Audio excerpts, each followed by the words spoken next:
எத்தனை முறை நான் ஒரு பேதையா இருக்கிறேன், எனக்கு வாழ தெரியவில்லை, என் குடும்பத்தை நடத்த தெரியவில்லை, என் வாழ்க்கையில நடந்த சில தப்பிதங்கள் நிமித்தமாக என் வழி, என் திசையெல்லாம் தாறுமாறாக போய்கொண்டிருக்கிறது.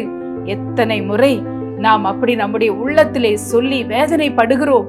ஆனால் கர்த்தர் சொல்லுகிறார், நான் உன்னை வழி நடத்துவேன், நான் உனக்கு திசை காட்டுவேன், உனக்கு முன்பாக நான் கடந்து சென்று நீ போக வேண்டிய வழிகளை குறித்து நான் உனக்கு ஆலோசனை கொடுப்பேன். மோசே அப்படிதான் ஜெபித்தார். ஆண்டவரே, நான் போக வேண்டிய வழியை எனக்கு காட்டும், உம்முடைய வழியை எனக்கு காட்டும் என்று யாத்திராகமம் 33:13 அவர் தேவனை நோக்கி ஜெபித்தார். அப்பொழுது தேவன் சொன்னார், நான் உனக்கு முன்பாக போகிறேன், நீங்கள் தனித்து விடப்பட்டவர்கள் அல்ல, உங்களுக்கு முன்பாக தேவன் சென்று கொண்டிருக்கிறார்.